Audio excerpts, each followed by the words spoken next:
Hey, Agreeable Shine. Just want to show you what I'm talking about. And I'll show you what I'm recommending here is the middle finger fulcrum so that the stick can do a lot of work for you. I'm not sure how you're holding the stick right now, but there's no possibility of any cramps because as you can see, at the end of this lesson, you'll know how to do this. But the stick is doing a lot of movement for me, which of course means I don't have to work as hard to make it move compared to any other way of holding it, like up into the hand. I have to work harder to make it move because I'm doing the whole motion here myself.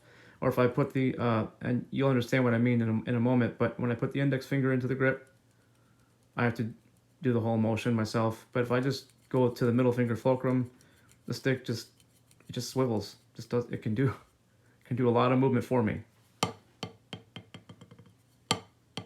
So what you do is hold very gently out of the hand, not up into it, just out, open, relaxed.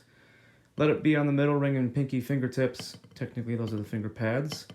And keep all those fingers on the stick. I'll talk about that in a moment. But keep the index finger relaxed. Don't even use it. Just nice and relaxed. And don't worry about how it looks or how it feels. Just don't keep it off. Just just keep it relaxed.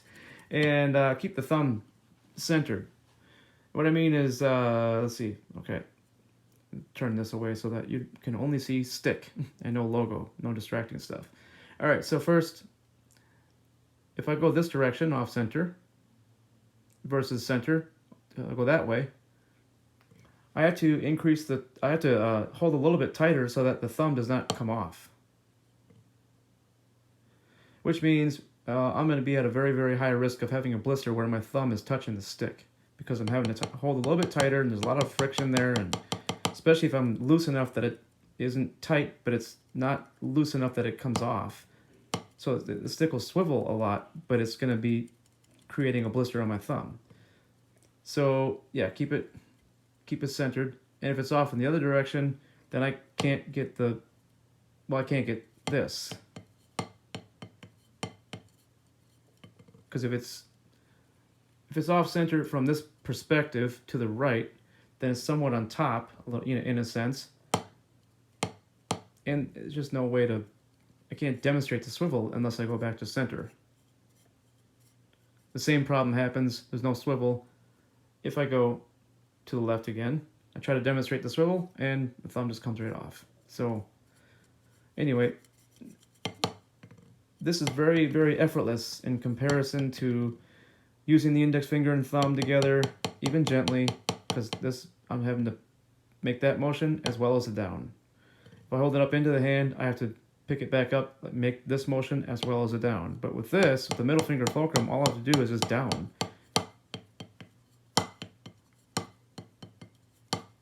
So I can just continue that bounce just like bouncing a basketball. And bring the molar technique into it, the middle finger fulcrum. I mean, I could do this all day.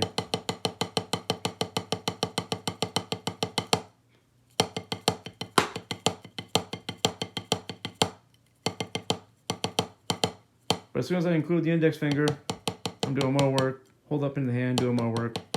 The only time the index finger is, I should say there are times the index finger is required. And the first one I can show is when you're just playing quietly or gently or whatever. Because if I go to the middle finger fulcrum, I have to think about it more. It's more challenging. So like, I'm fighting gravity or physics or whatever. It's working kind of against me. So it's just harder to get it to do this. But if I include the index finger, it's kind of like I want to go, because it's just much less effort. But let me try to demonstrate going from this to like there somewhere, or just louder. I'll just go louder gradually. So at some point, you'll see my index finger just kind of relax. Or you'll see.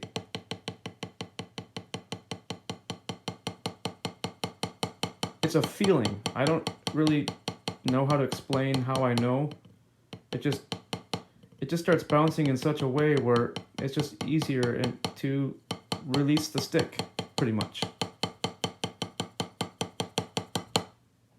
Now, right now, there's a lot of natural grip going on. I'm getting a little bit of moisture in my skin, and this is a painted stick, so I'm kind of sticking to my drumstick right now. You might be able to hear it sticking to my stick. I can't hear it right now, but the microphone really on this phone really picks it up extremely well.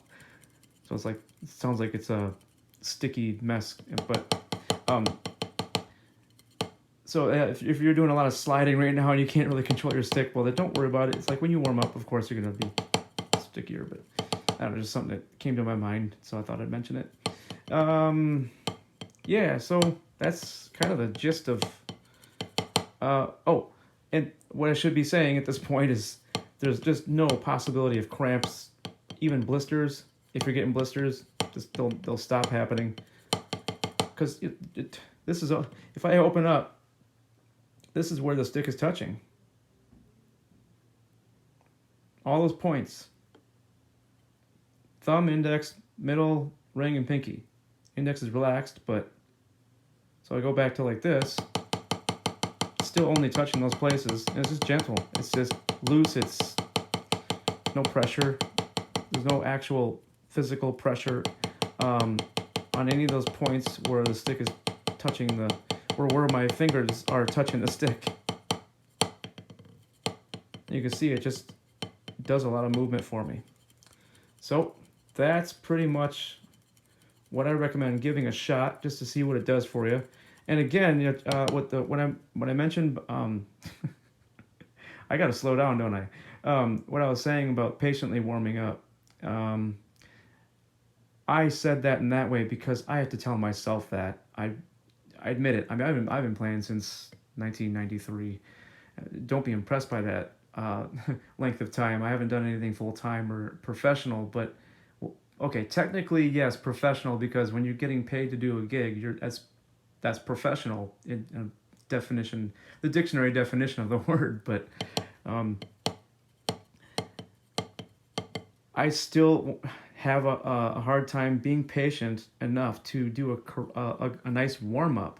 So like you don't want to sit down cold, so to speak, and just start, because you'll never reach your actual maximum potential speed that you currently have. You will be limited for the entire session, unless it's a long session and you actually do get warmed up so that you start maybe being more fluid. But then, of course, if it's a gig and you're not warmed up, you'll start warming up by the end of a set. Then the set will end, and it's like, well, I'm just now getting warmed up. Shoot, then you go on break, and then you're back to square one. You need to warm up again. So then you're stuck having to warm up on break, maybe. Anyway. Oh, I should also mention the strength of the middle ring and pinky fingers together help the wrist. So when I was doing, it's partly because my middle ring and pinky fingers have some strength to help the wrist, and the wrist has some strength to help do this motion, along with the molar technique. Now, of course, here I don't need much strength at all, if any. I can almost just not use any muscles in my hand or wrist. There we go. No muscle engagement is going on anywhere in my wrist or my hand. Just enough that the stick doesn't drop. There's a natural motion created by the whip motion with the arm. So anyways, it's just things to kind of think about and be aware of. You don't have to worry about thinking about these things too much. After a while, it just kind of gets to the point where you realize, oh, this is actually a very natural way to do it. My right hand and my arm and everything, I think, has been doing all these things since pretty much day one, and I became aware of them several years into my playing because I had to teach my left how to do these things, because it was playing every note from the elbow, kind of like this, with no help from the wrist or the fingers. And of course it hurt my elbow, and it still hurt to this day. It doesn't hurt constantly, it's just at certain at certain times, like if I'm pushing away or something, or leaning against the wall with my left hand, just at the right angle, it might hurt, to remind me like, hey, it's still a permanent injury.